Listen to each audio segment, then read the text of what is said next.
할렐루야. 네, 오늘 예배 자리에 함께 하신 여러분을 주의 이름으로 축복합니다.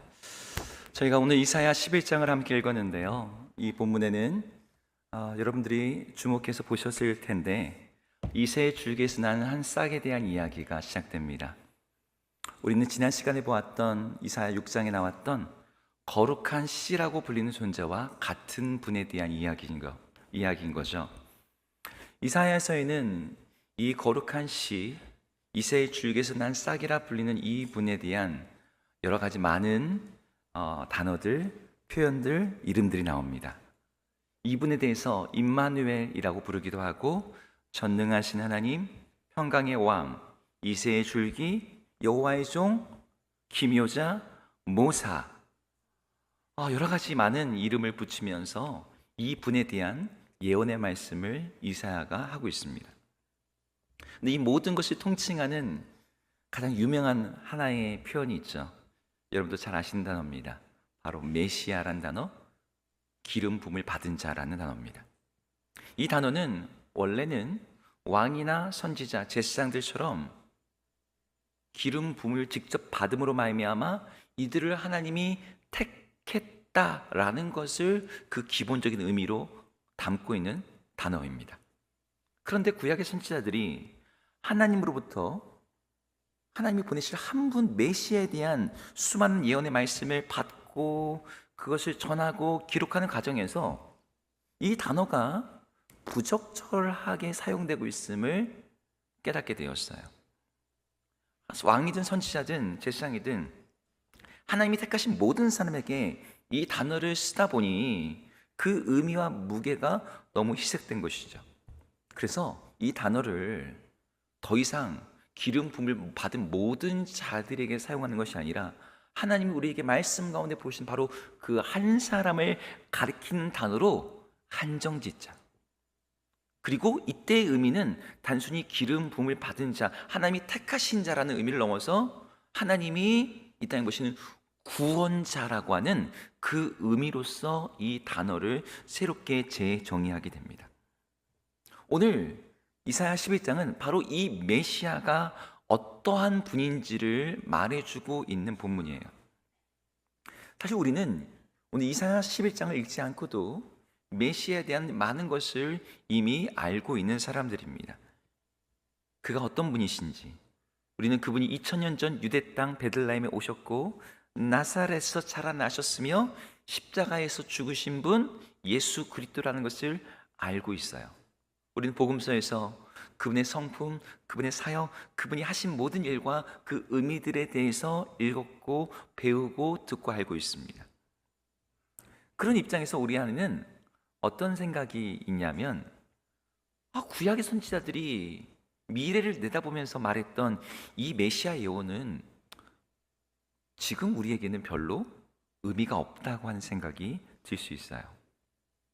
이미 메시아에 대한 그 예언의 말씀보다 더 선명하고 더 분명하고 더 또렷한 복음서의 말씀이 있는데 우리가 굳이 이사야 선지자가 뭐라고 말했는지 읽을 필요가 있나? 이런 생각인 거죠.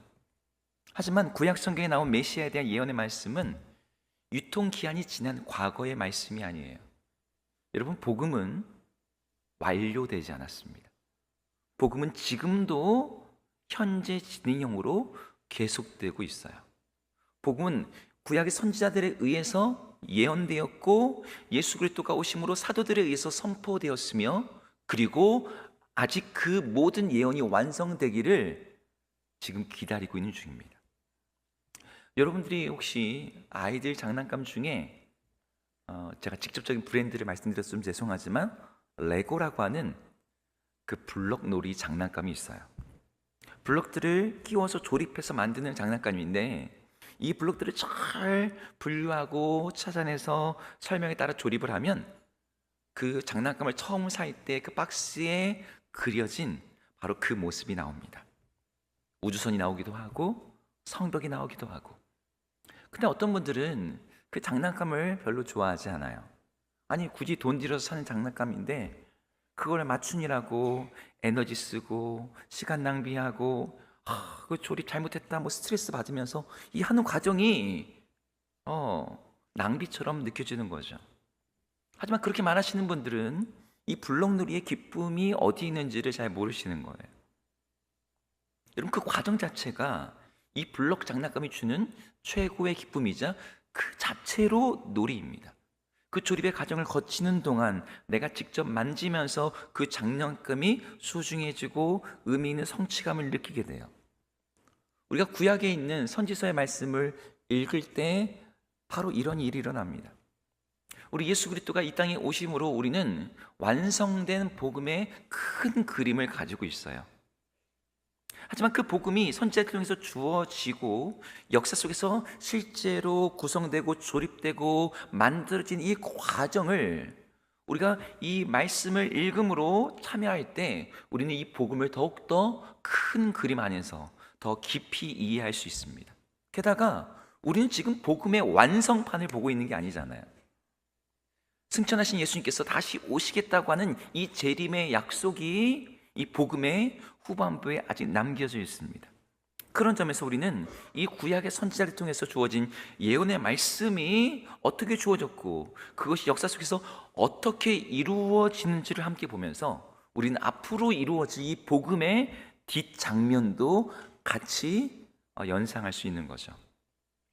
오늘의 말씀을 통해서 우리가 복음을 더욱 크고 깊은 관점으로 이해할 뿐만 아니라 다시 오실 주님의 약속, 그 복음의 미래를 정말 선명하게 눈으로 그리고 믿음으로 붙잡기를 주의 이름으로 축복합니다. 자, 그러면 오늘 이사야가 어떠한 예언의 말씀으로 우리에게 메시아에 대해서 말하는지를 함께 보겠습니다. 메시아에 대한 이야기, 그분의 존재를 크게 오늘 본문은 세 가지를 얘기하는데요. 첫 번째는 메시아의 출신에 대한 말씀입니다. 1절을 같이 읽어보겠습니다. 1절 읽을까요? 시작. 이새의 줄기에서 한 싹이 나며 그 뿌리에서 한 가지가 나서 결실할 것이요. 여기서 메시아가 어떤 존재인지 그 출발점을 언급을 해요. 이새의 줄기에서 나오는 싹이라고 말합니다. 이새는 다윗의 아버지죠.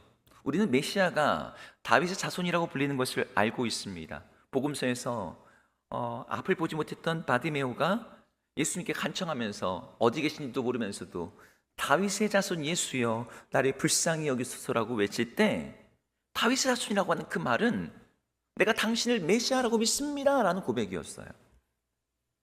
그래서 우리가 메시아를 언급하면 항상 다윗의 자손이라고 말을 하는데 오늘 이사야는 이 단어 대신에 이새의 줄기에서 나온 싹이라고 말하고 있는 거죠.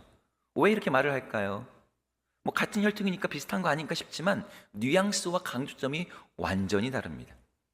다윗의 자손이 할 때는 다윗에게 강조점이 있어요. 다윗이 누구였어요? 구약에서 함의 마음에 합한 자로서 가장 위대한 왕이자 이후에 등장하는 모든 왕들의 기준이 되자 모델이 되는 존재였어요. 그래서 다윗의 자손이라고 하는 이 호칭은 그의 혈통을 통해서 오게 되는 메시아도 그와 같이 위대한 분이시며 하나님의 마음에 합한 자라고 하는 그러한 뉘앙스를 갖습니다. 그런데 오늘 본문은 이새의 줄기에서 나온 싹이라고 말하는 거죠. 이새는 누구예요? 다윗의 아버지라는 것 외에는 그에 대한 기록이 없습니다. 어떤 삶을 살았는지 그에게 어떠한 위대함이 있었는지 나오지 않아요. 그냥 평범하다 못해 목축을 하는 비천한 신분이었어요. 이것은 메시아가 어떤 분이실지를 예고합니다. 사실 이새의 줄기라고 말했던 그 단어, 줄기란 단어조차 사실 여러분 이걸 구루턱이라고 번역하는 게 더 맞아요. 많은 영어 번역본은 이 줄기란 단어를 구루턱이라고 번역해놨습니다. 나무가 베어져서 밑둥만 남은 상태. 근데 그 구루턱에서 싹이 난다는 거예요. 이것은 오실 메시아가 사람들 보기에는 이미 베어진 나무 밑둥처럼 망해버리고 죽은 것 같은 그 자리에서 나타날 것을 예고해요. 실제로 예수님은 사람들 볼 때 너무나 비천한 가난한 목수의 아들로 마구간에서 태어나셨습니다. 이사야가 그것을 이렇게 예고하고 있는 거죠. 이사야는 메시아에 대해서 두 번째로 그에게 여호와의 영이 강림하신다라고 하는 예언을 하고 있어요. 우리 2절도 같이 읽겠습니다. 2절 읽습니다. 시작. 여호와의 영 곧 지혜와 총명의 영이요 오략과 재능의 영이요 지식과 여호와를 경외하는 영이 강림하시리니. 여기 보니까 강림한다라는 단어를 사용하고 있는데요. 이 단어는 그냥 임한다라는 뜻이 아닙니다. 이것은 머물러서 안착한다라는 뜻이에요. 구약에서는 하나님의 성령이 특별히 몇몇 사람들에게 임하신 적이 있어요. 사울도 있고 기드온도 삼손도. 하지만 왔다가 떠나가시는 게 일반적인 패턴이었습니다. 그런데 메시아에게는 그렇지 않다는 거죠. 계속해서 머물러 계신대요. 머물러 계시는 이 영을 오늘 본문에는 여호와의 영, 지혜와 총명의 영, 모략과 재능의 영, 지식과 여호와를 경외하는 영, 그러니까 단어로 몇 개의 단어면 7개의 영으로 표현돼요. 그러니까 성령을 이 7개의 영으로 말하면서 일곱이라는 숫자가 이 완전수이자 충만함을 의미하잖아요. 이 메시아에게 이 영의 충만함이 있을 것을 예고하는 거죠. 예수님이 딱 그랬죠. 태어나실 때부터 뱃속에서부터 성령으로 충만하였고 그분의 공적인 사역이 정말 성령의 임재로 시작됩니다. 누가가 이렇게 말을 해요. 누가복음 4장 1절인데요. 예수께서 성령의 충만하심을 입어 요단강에서 돌아오사 광야에서 40일 동안 성령에게 이끌리시며, 이사야가 예언했던 그 여호와의 영으로 충만했던 분의 모습을 예수 그리스도가 보여주고 계십니다. 마지막으로 이사야가 예언했던 메시아의 모습은 공의로운 판단을 한다는 것입니다. 우리 3절과 4절을 읽겠습니다. 읽습니다. 시작. 그의 눈에 보이는 대로 심판하지 아니하며 그의 귀에 들리는 대로 판단하지 아니하며 공의로 가난한 자를 심판하며 정직으로 세상의 겸손한 자를 판단할 것이며 그의 입에 막대기로 세상을 치며 그의 입술의 기운으로 악인을 죽일 것이며. 네, 여기 보니까 눈에 보이는 대로 심판하지 않는다. 귀에 들린 대로 판단하지 않는다. 공의로, 정직으로 판단한다. 여러분, 이사야 1장과 5장에는요 뇌물과 외모로 좌우되는 부패한 재판관들 이야기가 나와요. 근데 그들과 완전히 다르다는 거죠. 그리고 그의 입에 막대기로 세상을 친다고 말하는데 예수님의 입에 나오는 말씀이 심판의 무기가 될 것을 예고합니다. 예수님이 실제로 그랬어요. 유대인 사회에서는 저 사람은 죄인이지, 저 사람은 악인이지, 저 사람은 하나님을 떠난 자지 라고 불리는 공식적인 죄인들이 존재했어요. 예를 들면 세리, 창기, 귀신 들린 자, 나병 환자. 근데 예수님은 단 한 번도 그들을 사회적 시선과 편견으로 판단하지 않으세요. 그래서 언제나 그분 주변에는 그런 죄인들이 가득가득 몰려와 있었죠. 오늘 메시아가 말하는 그 메시아에 대해서 말하는 이사야가 말하는 그 모습이 예수님에게 나타나고 있는 거죠. 근데 제가 오늘 이 말씀을 묵상할 때 이 말씀 묵상하면서 한 가지 의문이 있었어요. 왜 하나님은 이사야에게 이 메시아에 대한 이렇게 많은 어떤 메시지, 예언, 계시를 그에게 주신 것일까? 제가 이 질문을 붙잡고 질문할 때 연구하면서 깨닫게 된 것은 하나님의 말씀은 진공 상태에서 주어지지 않는다는 거예요. 역사적 정황 속에서 주어집니다.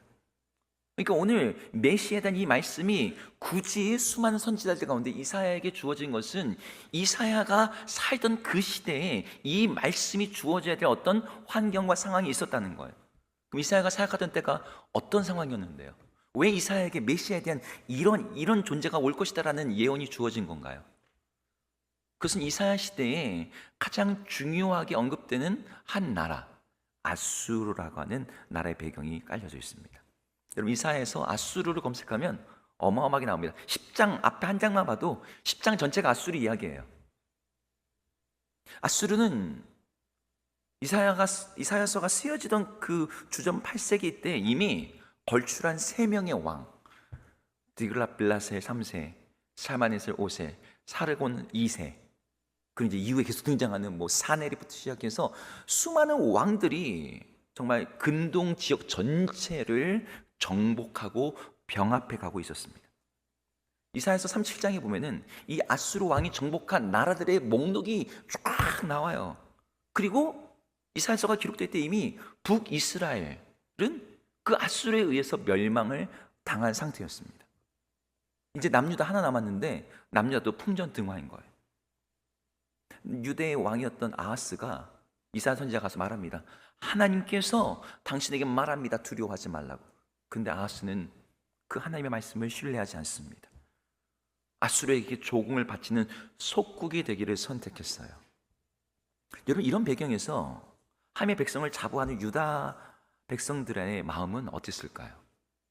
그들은 하나님의 언약이 깨질지도 모른다라고 하는 어떤 믿음의 위기 상황 가운데 있었습니다. 사무엘하 7장에는 소위 다윗 언약이라고 불리는 하나님의 말씀이 있었어요. 내 집과 내 나라가 내 앞에서 영원히 보존되고 네 왕위가 영원히 경고하리라. 하나님이 다윗에게 그리고 다윗의 후손들에게 주신 약속의 말씀이거든요. 그런데 이 눈앞의 상황은 그 다윗 왕조마저도 무너지기 직전인 거예요. 이런 상황에서 하나님의 약속의 말씀이 무슨 소용이 있어?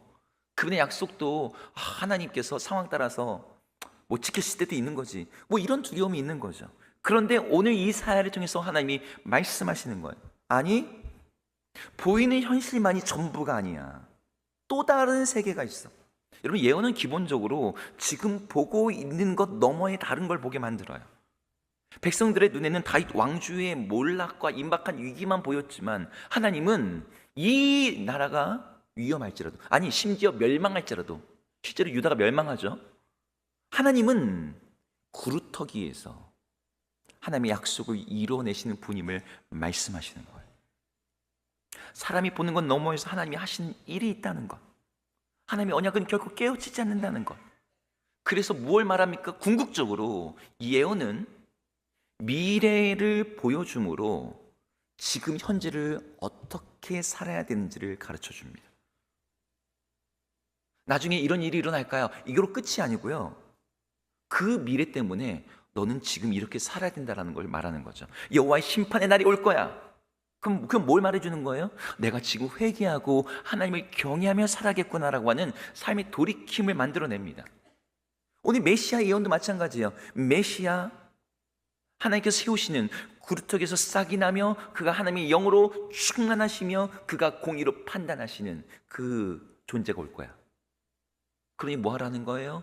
그분을 기다리라는 거예요. 그분을 고대하라는 거예요. 그럼 그분이 어떤 일을 하시는데, 그 이야기가 이제 뒤에 또 나오죠. 그분이 오실 때 일어나는 일을 또 세 가지를 얘기합니다. 우리 6절을 함께 같이 읽어볼까요? 읽겠습니다. 시작. 그때 이리가 어린 양과 함께 살며 표범이 어린 염소와 함께 누우며 송아지와 어린 사자와 살찐 짐승이 함께 있어 어린 아이에게 끌리며. 여기 보니까 이제 저희가 6절만 읽었는데 7절도 있고 8절도 있어요. 이 세 구절에 함께라는 단어가 5번이 나옵니다. 함께 살며, 함께 누우며, 함께 있고, 함께 먹고, 함께 엎드린다. 누가? 이리와 어린 양이, 표범과 어린 염소가, 송아지와 사자가, 암소와 곰이, 어린아이와 독사가. 여기 함께 한다고 할 때 나그네가 낯선 집에 들어가서 한 지붕 아래에서 더불어 사는 거. 그리고 여기 함께 먹는다 나오잖아요. 함께 뒹군다 나오잖아요. 그러니까 그냥 거리두기 그냥 같은 공간에 있는 정도가 아니라 진짜 말 그대로 가족이 되는 걸 얘기하는 겁니다. 근데 여러분, 일이랑 늑대죠. 늑대랑 어린 양이 함께 있을 수 있습니까? 여기 나오는 모든 관계는요, 포식 관계예요. 자연 세계에서 그들을 함께 있게 만들면 학살과 피와 죽음으로 끝나는 게 당연한 관계입니다. 어찌 보면 지금 아수르라고 하는 제국과 남유다는 이리와 어린 양의 관계와 같았어요. 아수르의 폭력 앞에 수많은 나라들이 멸망했고 남유다도 생존하기 어려워 보였습니다. 그런데 메시아가 올 때 이 세상 나라의 포악함을 그분이 제거해 버리신다는 거예요. 둘째로 메시아가 오면 어떤 일이냐? 9절 전반부에 이렇게 말합니다. 9절 같이 읽겠습니다. 읽습니다. 시작. 내 거룩한 산 모든 곳에서 해됨도 없고 상함도 없을 것이니. 여기서 해됨, 상함, 여기 해됨이라는 것은 다른 존재를 해치는 파괴적 행위를 가리켜요. 상함이라는 것은 무엇인가가 부패하고 망가뜨려지는 걸 말합니다. 여러분, 아수르가 멸망시킨 나라가 한무더기예요. 아수르가 정복할 때 여러분 그곳을 철저하게 파괴합니다. 그리고 포로들을 잡아갈 때 이 쇠로 된 갈고리로 그 코를 다 꿰어서 사람들 끌고 갔대요. 소처럼, 짐승처럼 취급하는 거죠.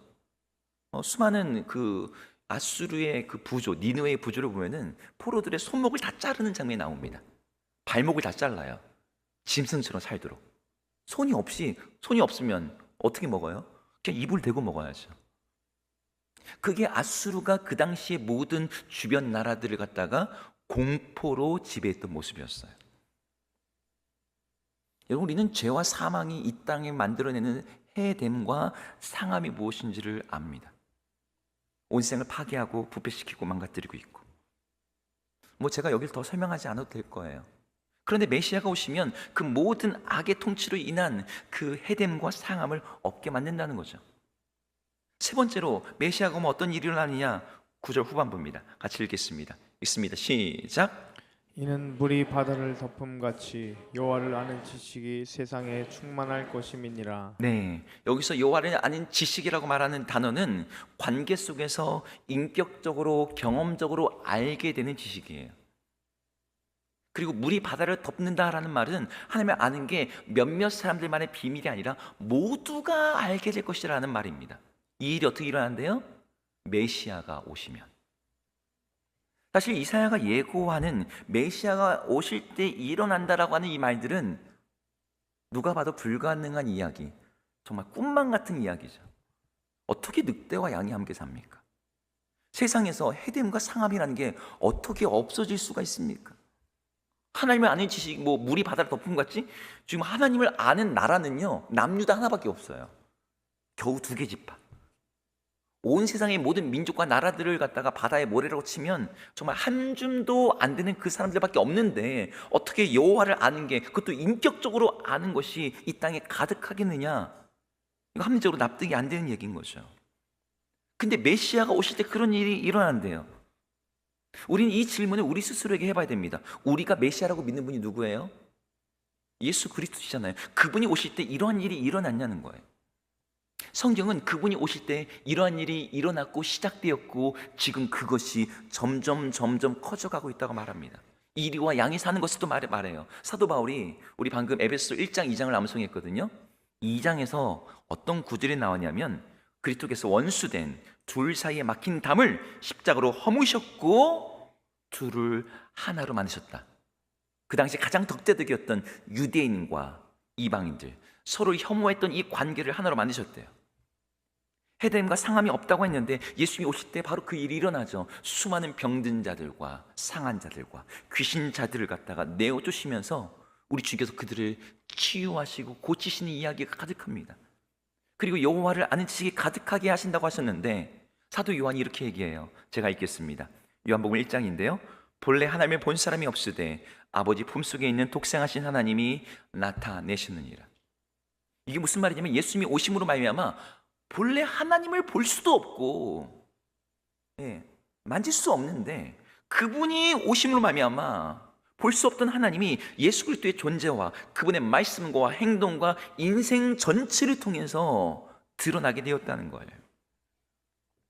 이게 이사야 선지자가 예언했던 그 메시아의 모습이고, 그 메시아의 모습이 바로 예수 그리스도에게 나타나고 있다는 거죠. 하지만 우리는 이 부분에서 좀 정직하게 인정할 필요가 있어요. 메시아가 오시면 변화될 것이라는 그 나라의 그 완성된 모습을 우리가 지금 보고 있지 못하다는 걸. 여러분, 뉴스를 켜면 이리가 어린 양을 잡아먹는 소식으로 가득해요. 전쟁이 끝나지 않고 병듦과 상함이 우리 곁에 있습니다. 가정이 깨어지고 있고 사람과 사람 사이의 담이 여전히 견고해요. 여러분, 이사야가 말한 건 잘못된 예언입니까? 아니면 예언한 건 맞는데 예수님이 그 일을 다 이루시지 못한 거니까 다른 메시아를 기다려야 되는 걸까요? 둘 다 아닙니다. 이사야 예언이 하나님부터 온 것도 맞고, 이사야가 예언한 바로 그 메시아가 예수님인 것도 맞아요. 근데 뭐가 다른 거죠? 그분의 일이 아직 완성되지 않았다는 거예요. 이사야 65장은 이사야 11장과 동일한 내용을 담고 있어요. 우리 65장의 말씀 한번 같이 읽어볼까요? 읽겠습니다. 시작. 이리와 어린 양이 함께 먹을 것이며 사자와가 소처럼 즙을 먹을 것이며 뱀은 흙으로 식물을 삼을 것이니 나의 성산에서 해함도 없겠고 상함도 없으리라. 앞에 나왔던 이야기가 여기서 똑같이 반복되고 있죠. 압축돼서 나오고 있습니다. 그런데 여러분, 이 일이 일어나는 전제를 그 앞에서 이렇게 이야기해요. 같은 65장에 뭐라고 말하는지 읽겠습니다. 읽습니다. 시작. 보라, 내가 새 하늘과 새 땅을 창조하리니 이전 것은 기억되거나 마음에 생각나지 아니할 것이라. 네, 내가 새 하늘과 새 땅을 창조하리니, 이게 전제예요. 메시아가 오심으로 이 일이 시작되었습니다. 그런데 이 일이 언제 완성되느냐? 새 하늘과 새 땅이 창조되는 것.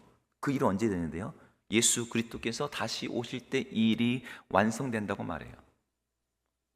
그러니까 오늘 이사야가 말한 예언은 예수 그리스도의 초림으로 시작되었고 그분의 재림으로 완성될 것이라고 성경에 말하고 있는 거죠. 그런 점에서 우리들은 이사야가 자기가 받았던 그 예언의 말씀을 이스라엘 백성들에게 말했던 그때의 그 권면을 우리 동일하게 받을 필요가 있어요.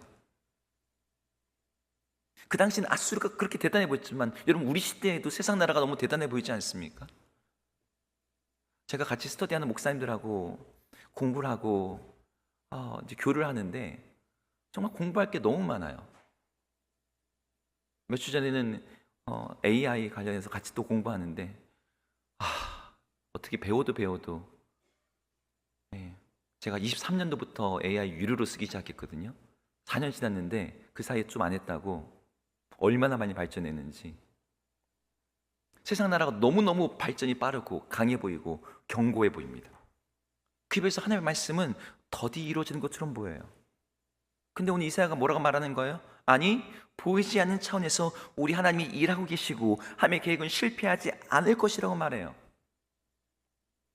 8세기에 주전 8세기에 그 이스라엘 백성들에게 이사야를 통해서 주셨던 권면처럼 너희는 바로 그 메시아를 기다리고 소망하고 고대하라. 그 권면을 지금 우리들에게도 동일하게 하시는 거죠. 다시 오실 그 주님을 너희가 기다리며 고대하라.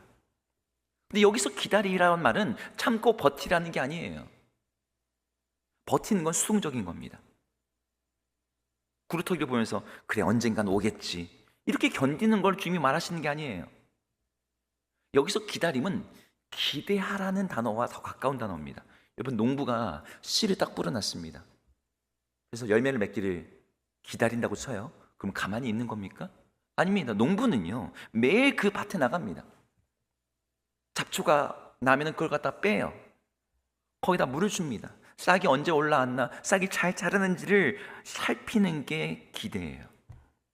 오늘 이사야 11장에서 말하고 있는 이 구루터의 싹이 이미 싹을 틔우고 자라나기 시작했어요. 우리는 이 싹의 성장 가운데 살고 있습니다. 예수 그리스도가 이미 오셨고 그 나라가 시작되었거든요. 우리는 이 나라에 대한 이 예언의 말씀을 기다리고 기대한다면 그것을 지금 우리의 삶에서 살아내야 되는 거죠. 메시아가 오시면 하시겠다고 일어나겠다고 하는 그 일을 지금 작게나마 함께 동참하면서, 예를 들면 이리와 어린 양이 함께 하겠다는 그 말씀을 보면서 우리도 나와 원수되었던 자들과의 관계 속에서 화해의 손을 내미는 것, 그 나라가 온다는 것을 기대하는 사람은 내 옆에다가 담을 쌓지 않고 쌓아둔 dum을 그냥 내버려 두지도 않습니다. 왜요? 주님께서 그 모든 걸 허무신다고 하셨으니. 또 그분이 오시면 해함과 상함이 없다라고 말씀하셨는데 그 나라를 기대하는 자들은 지금 상한 자들, 지금 깨어진 자들, 지금 병든 자들, 그들 향해 손을 내밀며 그들을 일으키시는 주님의 회복에 참여하고자 합니다. 그리고 물이 바다를 덮듯이 여호와를 아는 지식이 가득할 것이다라는 그 나라를 우리가 기대하기에 우리가 예수 그리스도를 아는 지식을 나 혼자만의 것으로 멈추지 않고 하나님의 모르는 이들에게 기꺼이 나아가 그분에 대해서 말하게 되는 거죠. 이것이 그 나라를 기다리고 기대하는 사람들의 삶의 모습인 거예요. 여러분의 삶에도 이사야 당시에 이스라엘 백성들이 느꼈던 그 아수르의 압박 같은 것들이 있을 거예요.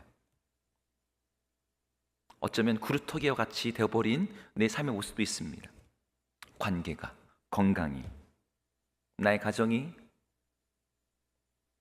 나의 일터가 반토막 나고 밑둥밖에 남지 않고, 그래서 하나님이 오셔서 일하신다고 해서 내 삶이 더 나아질 수 있을까 싶은 삶의 모습들이 있습니다. 근데 이사야가 오늘 말하는 거죠. 하나님은 잘려진 구루터기에서 싹을 나게 하시고 이와 양을 함께 살게 하시며 어린아이로 독사굴에 손을 넣어도 함께 즐겁게 놀게 하시고 해됨과 상함을 끝내시는 분이라고. 그래 온 세상이 하나님의 영광을 보게 되는 그 날을 이 땅 가운데 이루실 것이라고. 우리 하나님 그 일을 위해서 우리 주 예수 그리스도를 보내신다고 이사야를 통해서 말씀하셨고 다시 복음서와 수많은 사도들 통해서 약속하고 계십니다. 그리고 그 일에 대한 보증으로서 주의 성령을 모든 주의 믿는 자들 가운데 부어주고 계세요. 눈에 보이지 않는 세상의 압박과 바뀌지 않을 것 같은 견고하고도 무거운 삶의 무게 속에서 우리가 오늘 이 예언의 말씀, 비전의 말씀을 함께 듣고 그것을 마음에 간직했으면 좋겠습니다. 이 말씀은 우리로 하여금 보이지 않던 세계를 보게 만들고 절망적인 상황조차도 죽일 수 없는 소망을 갖게 하며 메시아가 가져오실 그 하나님의 나라를 지금부터 살 수 있도록 우리에게 힘을 주고 격려합니다. 이 주의 말씀을 여러분의 마음에 품고 메시아가 가져올 그 나라를 기대하며 그 나라의 비전으로 살아가는 우리 모두가 될 수 있기를 주의 이름으로 축복합니다.